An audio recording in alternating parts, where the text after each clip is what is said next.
Mañana de martes, y con esto también es importante conocer qué temas destacan en las columnas editoriales que están circulando a nivel nacional, y para ello las recomendaciones que nos brinda nuestro director editorial Raúl Frias Lucio. ¿Cómo está, Raúl? Buen día. Hola Paco, qué gusto saludarte, ¿cómo estás? Muy buenos días a la audiencia que nos ve en Mega Noticias. 3 columnas recomendables a propósito del día. Hoy la de Sergio Sarmiento del periódico Reforma dice Los muertos, a propósito del día. Y digo esto porque él también hace esta analogía. Los llamaron los muertos de Calderón y no dejan de hacerlo. Todavía el pasado 16 de octubre, el nuevo gobernador de Zacatecas, sí, culpó a la herencia maldita de Felipe Calderón de los 220 asesinados en el primer mes de gobierno como gobernador de Zacatecas. Sí, así es que siguen siendo precisamente, así le llaman especialmente los de este gobierno, para culpar a los demás de lo que no han podido resolver.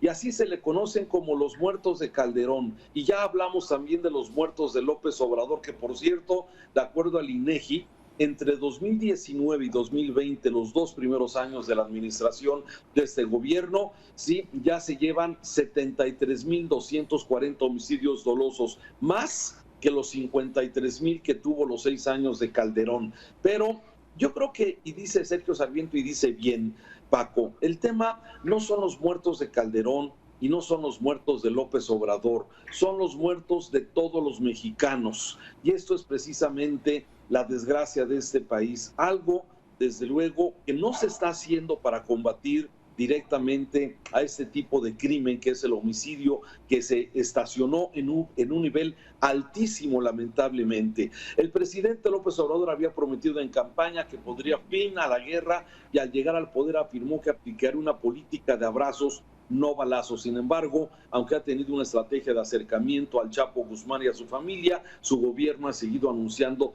decomisos y detenciones. Los homicidios se han estabilizado, pero en un nivel muy alto de la historia. Y no se trata de buscar culpables o de hablar de los muertos de Calderón o de López Obrador, dice Sarmiento. Ese es un problema tan doloroso que exige un acuerdo entre todos los partidos y los grupos. Es cierto que a los mexicanos nos gusta celebrar a los muertos, escucha esto, pero no tanto ni a tantos. Así concluye su columna Sergio Sarmiento. Y de ahí me voy a otra tragedia, a la tragedia de los migrantes que hoy escribe Salvador García Soto en su columna del periódico El Universal. Dice: cuando pasamos de ser un país amigo de los migrantes a convertirnos en un territorio hostil en donde se mata a migrantes.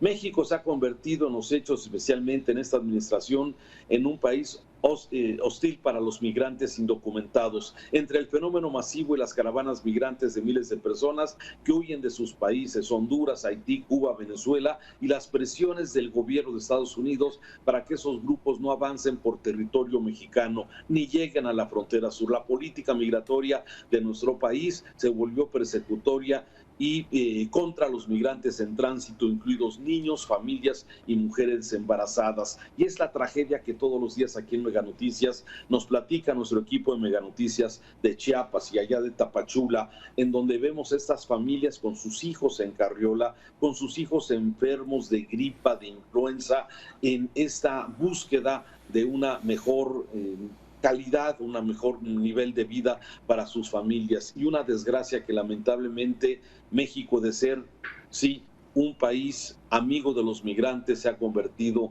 desde luego en una verdadera pesadilla para muchos de ellos. Lamentablemente, una buena columna de Salvador García Soto. Y termino con algo que está desarrollándose en estos momentos allá en Escocia, esta reunión de la COP26 sobre los compromisos que tiene el mundo para reducir los gases de efecto invernadero, es decir, y evitar que siga aumentando la temperatura de la Tierra, ¿sí?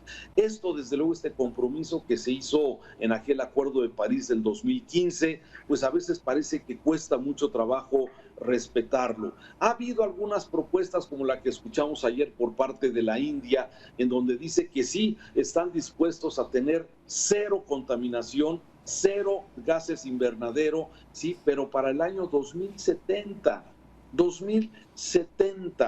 sí, hay que recordar que precisamente el acuerdo que había del Acuerdo de París, bueno, consideraba que para el año 2050, que está todavía algunos años de nuestro actual año 2021, sí, sí estaríamos reduciendo en un 30% la emisión de gases invernadero. Hay que recordar que actualmente los grandes países que son los grandes generadores de la contaminación, es especialmente China, con un 26% de los gases que se generan en el mundo, gases de contaminantes, gases invernadero. Estados Unidos con un 13%, la India con un 7%, Rusia con un 4.6%, la Unión Europea en su conjunto un 9%. Y aquí la pregunta es, bueno, México, ¿en qué y dónde está parado en estos compromisos?